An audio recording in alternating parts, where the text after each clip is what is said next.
Welcome to MMB Live. I'm Christy Taylor, and today we are going to be talking to one of our music publishers, Tony Forte, and I'm jamming right now his song Borderline that's found on the Memphis Music Bank. You can check that out online. Right now, though, we're going to talk about the man behind the music. I have seen so many instruments in his view. He is truly an instrumentalist, and definitely want to get into his musical journey. But first off, who is Tony Forte? Hello, good to be here. Thanks for having you. And of course, at any given time, you can just give us the 411 on who you are and just talk about your musical journey.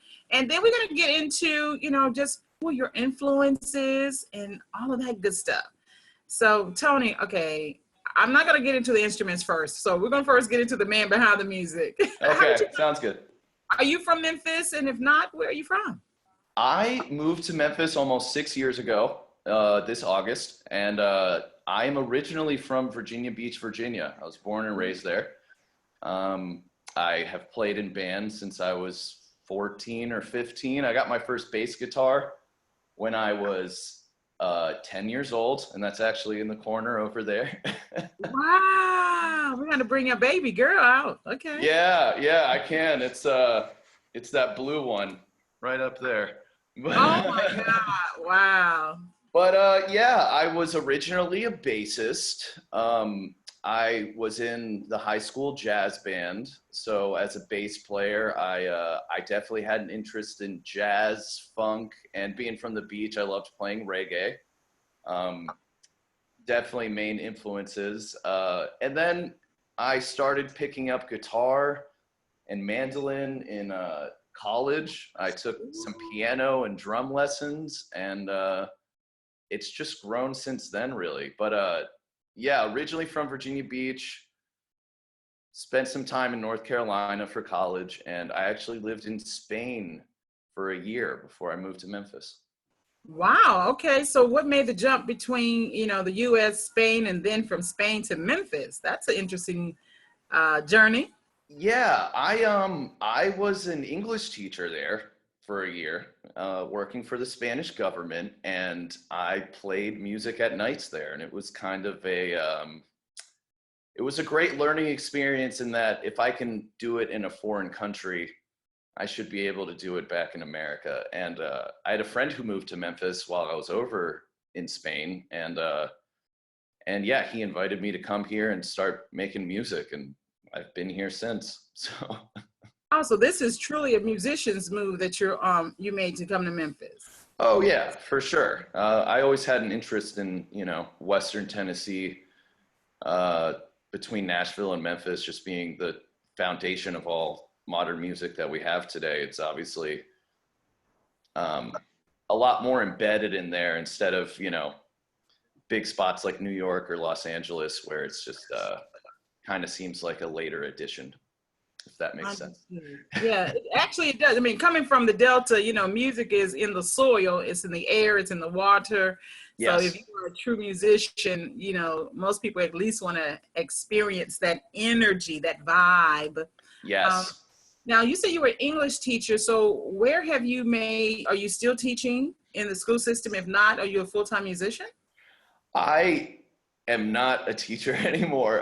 That was just for that year, and it's a great program where anyone can do it who is born in an English-speaking country, anyone from America or England or anything like that. So that was just a temporary thing. I am a full-time musician now. I have had various jobs in Memphis, but within the last 2 years, I've done nothing but play music, and it's been going great. So. Okay, so musicianship in Memphis is, or should I say the music community is very strong. With you been here about 6 years, what did you first experience? I know you had a friend who moved here, so you already had, some, relationships intact.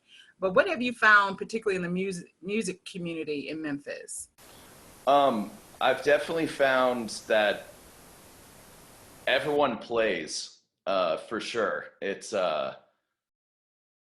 there's just such a prevalence of extreme talent here that I've never really experienced before in my life. So what I definitely found initially was there are many people to play with and many places to play. And And that's definitely something that they just don't have everywhere. It's a pretty unique thing. There are only several cities throughout the country where it's really like that. Austin, Texas would be another one that would come to mind. But just having that sort of vibe, like, every big city has live music, but there's a difference where everyone in the city plays music as well. So, and not just play it, but play it very, very well. oh yeah. So I've had to, step my game up, and it makes you do that living here. And it's been really fun. It's always a challenge, Now, you're an instrumentalist. You talked about starting on the bass, your first bass. She's still over there in the corner from the age of 10. Yeah.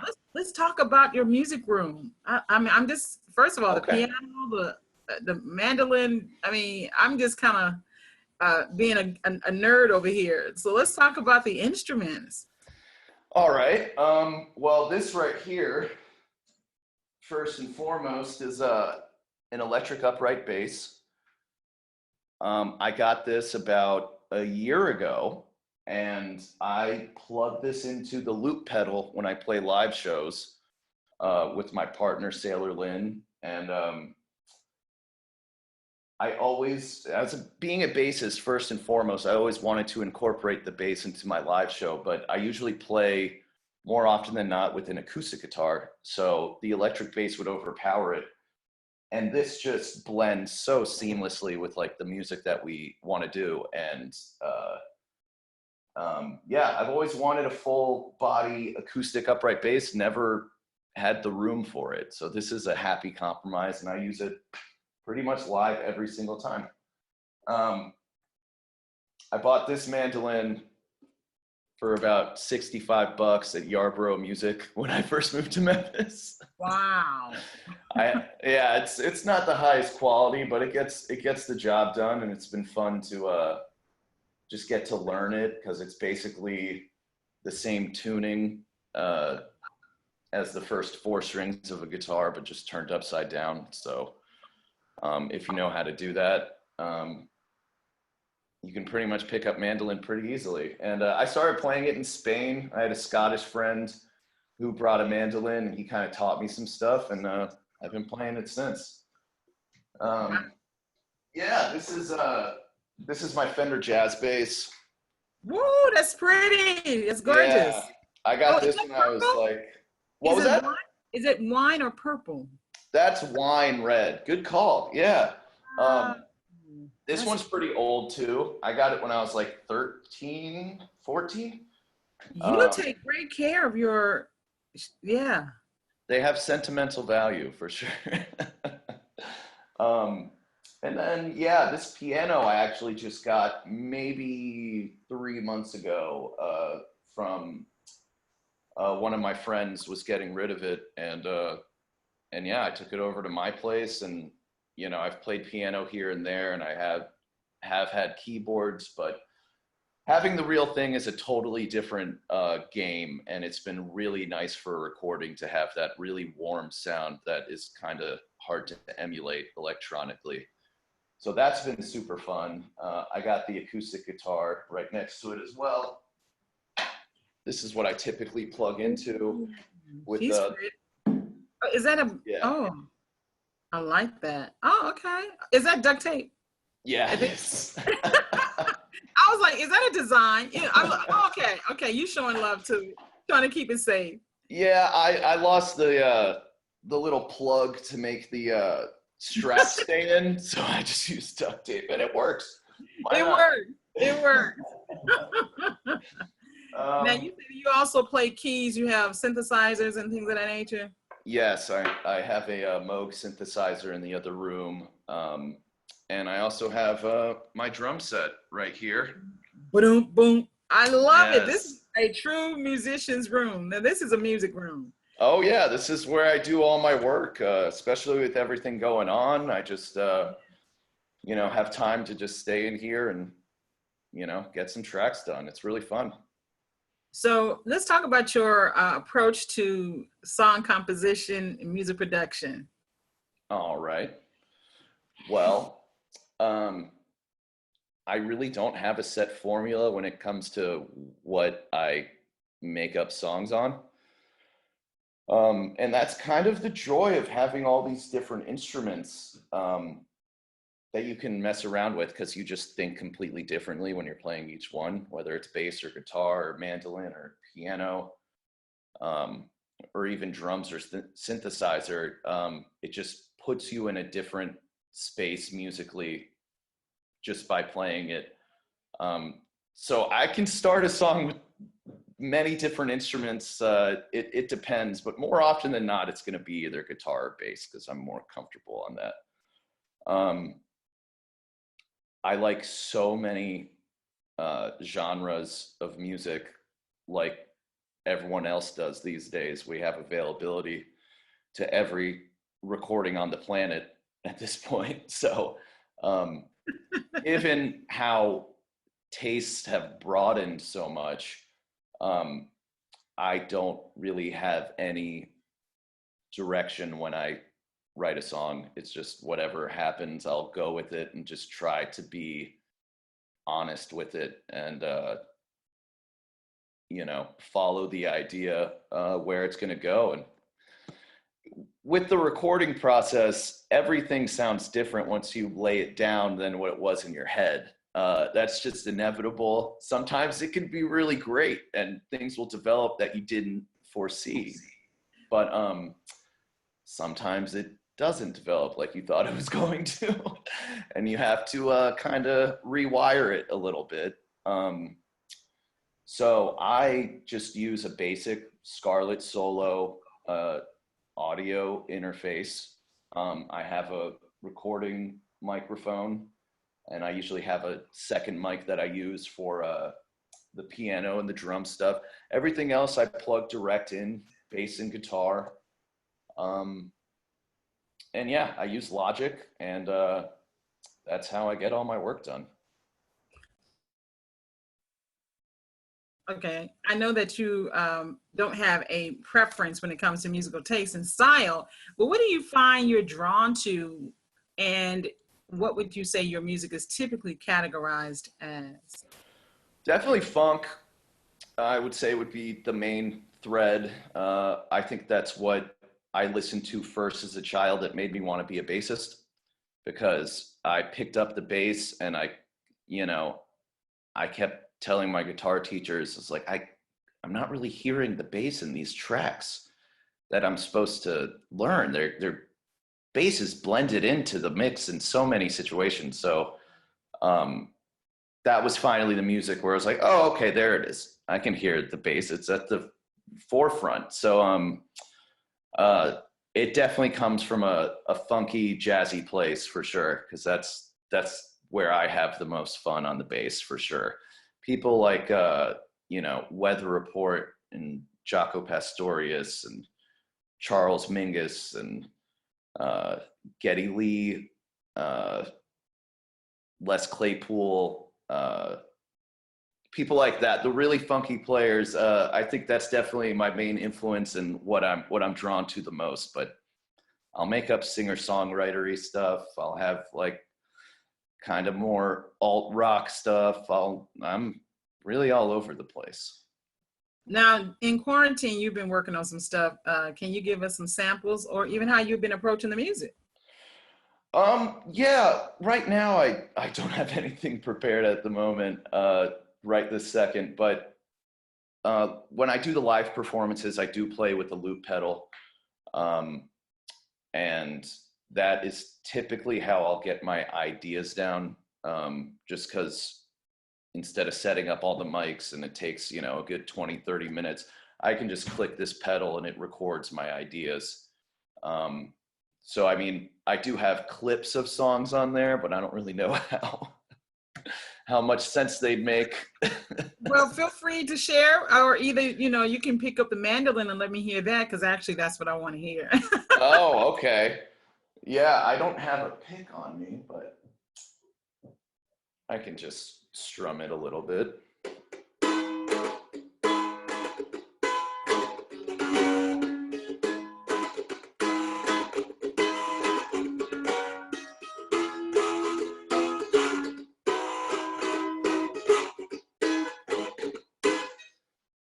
that wasn't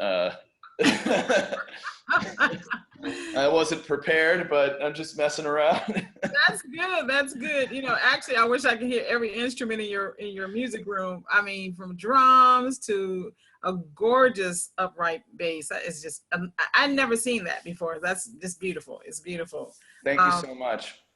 Now, I do know that you are, you know, a Memphian now. And what are you finding, in addition to the music community, has been helpful to you? You know, live gigging, you know, places that you perform. Um, just kind of talk about your Memphis experience, you know, in the trenches. Yes. I mean, I've had the good fortune to play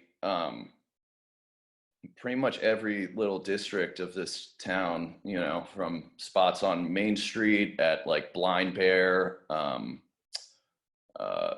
or Bell Tavern, to Beale Street at the Tin Roof, or the New Daisy Theater, played out east. I was at the first Mempho Festival with Object 12. We played there. And, you know, it can be, whenever you're in a self-employed situation, it can always be tough because it's up to you. So I have found that with persistence, you know, I've always had gigs to play. I've always had somewhere to go. There's always been something looking forward here. But that's not always the case with everyone. It just depends on what kind of music they do. If they can play live, if they can do long enough sets, you know, there's a lot of factors involved besides just playing music and how you can get gigs here. I've been, you know, fortunate enough to have played 3-hour-long sets since I was, you know, 15 or 16 years old. And I just know hundreds of songs I can play whenever. So I have been lucky in that I can pick up, you know, most bar owners who are looking to book people, that how much material do you have? Can you play for 3 or 4 hours? A lot of people can't. They might have like one set. They might have 30 minutes. It doesn't cut it. I've always had a wide abundance of material, originals and covers, to where I can just kind of go wherever. So I found with persistence, you know, hasn't been too much time in the trenches. It's really up to me, you know? Right, understood. Now, when it comes to playing covers in Memphis, you know, Memphis is a soul town, but it has so many, you know, a large musical palette. What are some of the songs when you're gigging live in Memphis tends to be the go-to? Oh man, it really depends on where you're at. You really got to know what your audience is, because, you know, as we all know, tourists want to hear the typical Memphis songs. You don't always find people from Memphis wanting to hear those tunes all the time. So you got to feel it out, like most gigs. And you know, when I do the acoustic set with Sailor Lynn and the Tailormakers, we just, once again, all over the place, genre-wise. Anything from the 50s until today, anyone from Amy Winehouse and Wilson Pickett to Led Zeppelin, the Allman Brothers and David Bowie and Al Green. And, you know, we definitely have like plenty of Memphis tunes that we love to play, and we play them very frequently. But we try to have a variety. And it's more fun for us, and we think it's more fun for people as well, just to, you know, get something different. Now, you said Al Green. Now, what Al Green song do you all typically play? And tell me more about your group too. Well, the Al Green songs we typically play are the big ones: Love and Happiness, Let's Stay Together, So Tired of Being Alone, and our group is just a duo acoustic group. I play in several groups, I should say. I have my own stuff that I write instrumentally, obviously with all this stuff. And then I have the funk band Object 12 as well. I play with a group called the Clausen Brothers, and I'm also the bassist for the band Life Explicit. Um, but the acoustic group, the duo group, is called the Tailormakers, and that's with me and a singer, Sailor Lynn. And I play acoustic guitar and electric upright bass, and it's plugged into the loop pedal and a wah pedal. And then she has her voice also plugged into the loop pedal. Oh, wow. Yeah, so what we do is we play these songs that people have, probably heard before. We don't really have too many like super obscure songs or our originals. And what I'll do is I'll lay down a chord progression, like a acoustic rhythm piece, and then I'll layer the bass on top of it, and it'll keep looping live, and then I'll solo over it, and then she'll add her voice to it, and she'll harmonize with herself, and she'll keep layering it. And we have a set formula for how songs begin and end, but we have no idea what's going to happen during the loop thing. So that's the really cool aspect of the Tailormakers, the duo group, because really lends itself to an improvisational nature, where we kind of know where we start and where we end, but in the middle, anything could happen. So it's fun. So where do you all typically gig in Memphis? Well, we were supposed to have one May 8th at the Cove, but I'm not sure if that is happening at this point, given what's going on right now. But yeah, we play at the Cove a lot. We play at a spot in Cordova called Green Bamboo. We were playing at the Hotel Hue downtown as well on the rooftop. Yeah. Yeah, amongst many, many other spots that we've played in the past 2 years. Those were the spots we were playing, before all this went on. Now, I like the fact that you keep yourself busy in multiple bands, and that's kind of like a Memphis thing. I don't know if it's anywhere else, but definitely, and like you said, across genres, different groups. I mean, the music community here is amazing. And you have spoke to the fact, you gig a lot. Yeah. How are you coping with the quarantine season?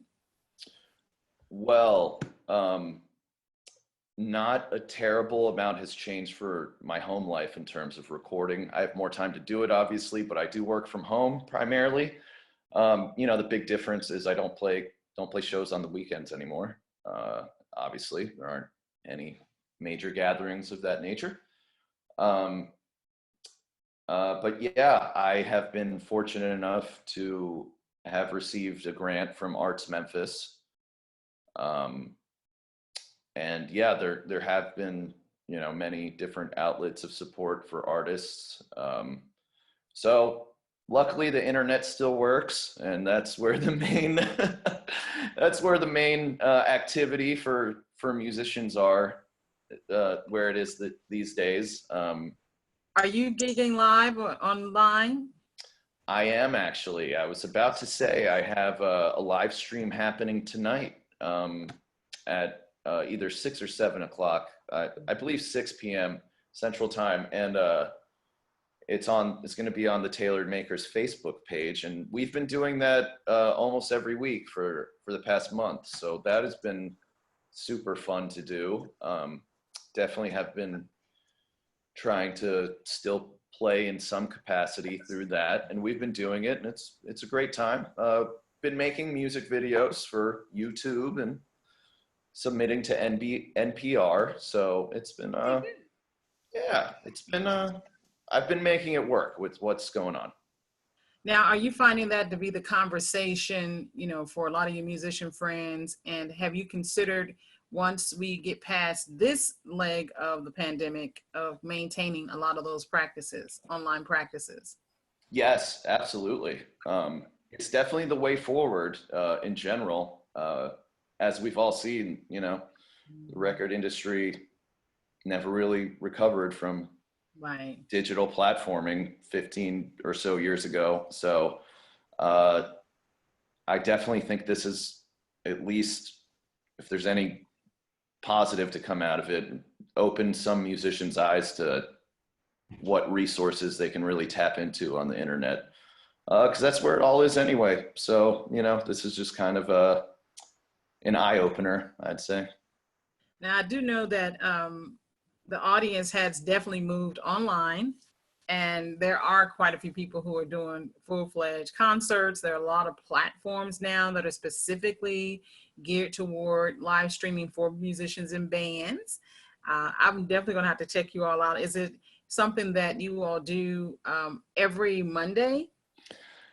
Yes, we skipped last Monday, but we have been doing them every Monday for the past month. Okay, excellent. I love that. Now, I do know that in addition to, I guess you can say musician diversification, like a portfolio, adding in, other opportunities like the Memphis Music Bank has been important to you. Let's talk about, of course, you were part of the launch last fall, September of 2019. Let's talk about your involvement with that. Yeah, the Memphis Music Bank has been a revolutionary thing. I've always had an interest in getting my music available for licensing and film and television. And when I heard about it through the consortium MMT, I contacted Angela immediately. And past that, they also facilitated a class last summer that I took. Yes, amazing. From Andy Hill, and I also took that class for film composition, and just unbelievable the stuff I was able to learn. And it's something I've always wanted to do, didn't know how to do it. I have family that's been involved with film my whole life. My father's a director, my mom's an actress, and my brother's a screenwriter. Okay. And I'm not involved with film. They didn't know much about, getting music into it. So this program has absolutely facilitated that knowledge. I've learned a lot about it, and I was fortunate enough to have some of my music included in the Memphis Bank. So I think it's a huge game changer for Memphis, and I'm just extremely grateful and proud to be involved with it. Now, of course, we started the show off with one of your songs, Borderline. Let's talk about the inspiration behind that song. Oh, okay. I wrote that. I just did a little taste of it, but they can go on to the Memphis Music Bank to hear the whole thing. But what's the inspiration behind it? Well, it's I try to write stuff that's definitely ambiguous. It was inherently, it's a song about traveling, I would say, which we've all had to do at certain points in our life. But the particular thing is not really knowing where your destination is, but you're just going with a sense of uncertainty, which I think most other people can also relate to. And yeah, that started with the guitar riff, the main riff you hear when it comes in. That I was playing guitar with the band Object 12, and we were just messing around. I came up with that riff, and then from there, I just added a bass line. I added the key part. I added the drum part. I added the lyrics, and I think that was the order. I typically write lyrics last. Oh, okay. Okay. I love it. Totally love that. So, of course, for those who are interested in learning more about you, what social media, website, online presence can they, get involved in? You can go to the Tailored Makers, Facebook and Instagram. And we also have a website, tailoredmakers.com. And also Object 12 also has a Facebook and Instagram, and that's spelled OBJEKT12. And pretty soon I will have a page for myself and my instrumental music. Also, you can go to Life Explicit's Facebook page. And yeah, those are the best places to see where we're playing, what we're releasing, and what's going on in general. All right. And for those who even want to get up close in person with his music, you can check him out, Tony Forte, on the Memphis Music Bank website. You can check out On Location Memphis. It links to that, as well as go straight to the memphismusicbank.com. And any wrap up that you want to have, or musical exchange you want to share before we wrap up this evening? Um, all I have to say is that as soon as I'm able to play gigs, you'll know. I'll put it on social media, and I have a ton of new music that's coming out, not only from myself, but from I'm playing with someone. I have someone else who I've been writing songs with. That's a different project. Then I have the Tailored Makers, and I have more Object 12 stuff. So I've got about 4 or 5 different avenues of new music that will be out by the summertime. So stay tuned. Yay, Tony, you said, look, I'm gonna take this quarantine season and just get super creative and productive. Awesome, awesome, awesome.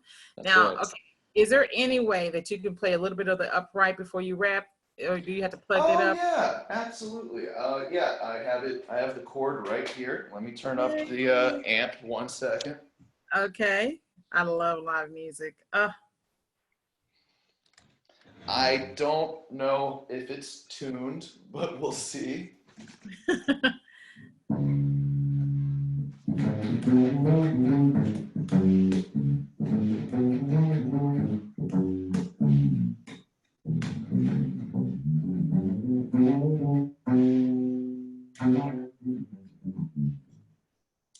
How's that? Yeah, I'll take it. I'll take it. You know, he says, Christy keeps putting me on the spot. I love it, though. I love it. But I'm doing my best. Oh my goodness. And for those who definitely want to keep up with Tony Forte, you want to do that. He has amazing music. It would be a great addition to any project that you're working on. Check him out in the Memphis Music Bank. And of course, check him out on all those different social media platforms, because he is one gigging man. So, and of course, he's doing his tailormakers. Yes. Online on Facebook, streaming during the quarantine season. So staying busy, staying creative. And we greatly appreciate you, Tony, for sharing with the MMB Live. And of course, for those who don't know, Memphis Music Bank is powered by On Location Memphis. Be sure to subscribe to this channel and stay up to date on all things Memphis Music Bank. All right. Thank you, Tony. Awesome. Thank you so much for having me. This was a blast. I appreciate it. You're welcome.